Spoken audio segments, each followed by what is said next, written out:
السلام عليكم ورحمة الله وبركاته. حبيتين ما كنتم، حياكم الله وطيب الله أوقاتكم في كل خير وبركة. طبعا أول شيء أنا صراحة ما أعرف شلون أبدأ الفيديو، ولكن باختصار مثل ما تعرفون كانت جميع التواصل الاجتماعي مثل التيك توك والانستغرام والفيسبوك واليوتيوب عبارة عن الكثير من الأمور السلبية. يعني تدخل التيك توك تلعب نفسك وتطلع من المحتوى اللي حاليا يلقبون المحتوى الهابط. هو طبعا له اسم ثاني بس ما حد يقدر يسولف به من باب العيب واللفظ السيء، فنقول المحتوى الهابط. كذلك الطب للفيسبوك، الطب للانستغرام، الطب لليوتيوب. اما القرار اللي صدرته الدولة العراقية اللي هو انا اعتبره هذا القرار الصح، القرار اللي فرح جميع العراقيين، اللي هو محاسبتهم بدقة. جماعة منو؟ جماعة المحتوى الهابط. طيب فاحنا كيفنا كل احنا وفرحنا، والدليل على هذا الان من تدخل الى التيك توك الطب مرتاح، تدور براحتك.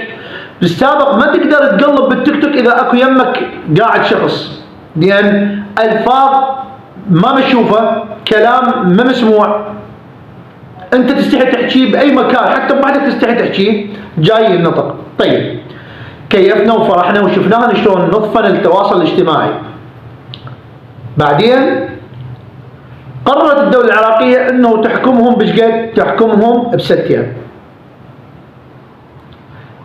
بعدين قاموا هذا يطب، هذا لا طلع بكفالة، هذا يطب لا هذا ما عنده شيء، لا هذا يطب لا زين. هسه اذا ما عنده شيء المن جبتوه؟ اذا هو عنده محتوى هابط، فهي ما نعرفها، هاي من الدولة العراقية. اما هسه القرار اللي سمعته اليوم انه الحكم نزل من 2 الى 100 يوم. هسه تنفذ الحكم، القرار تنفذ او بعده 100 يوم، يعني 3 اشهر زائد 10 ايام. أنا كمحتوى عندي هابط وعايش على هذا المحتوى، رزقي والدولارات تجيني من هذا المحتوى، من الناس اللي جاي تدعمني التافهة كمثال. راح شو يصير هنا؟ راح اقول انا خلي اكل، خلي انشر المحتويات اللي سابقا انشرها، خلي احصل زين، وخلي اطب 3 اشهر و10 ايام بسيطات. لا، ازيدك من الشعر بيت. من راح ادخل بال3 اشهر و10 ايام فيديوهاتي موجوده، فراح تبقى ارباحها مستمره منا على ما ادخل.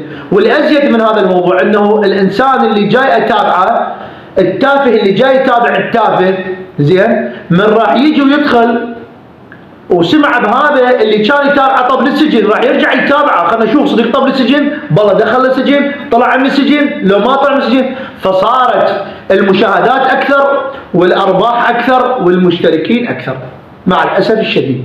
فهذا انا شجعت الدولة العراقية من يمي وفرحت من انطوا القرار، لكن اليوم اصطدمت انه نازل او راح ينزل من 2 الى شقد؟ الى 3 اشهر و10 ايام. طبعا اصحاب المحتوى التافه اللي هو الدق والرقص وهاي مال الكاميرا خفيه، سوي بزوجتي وزوجتي تسوي بي، هاي اللي موجوده اللي هي كلها كذب طبعا زين. لو هذا اللي حاط له مايكروفون يم حلقه وياكل ويطلع اصوات والعالم تتابعه، بس الشيء الزين، الشيء اللي بيه منفعه لا ما تتابعه، واذا راد يتابعه فيطب يطعن ويطلع مع الاسف الشديد. فانا اريدكم كل واحد يشوف الفيديو حتى لو تشاركونه، انه ترفعون هاشتاج مرافضين رفضا قطعي انه ينزل العقوبه من 2 الى 3 اشهر و10 ايام. بس هاي، غير هذا الشيء ما عندي بعد. تحياتي لكم حبتي.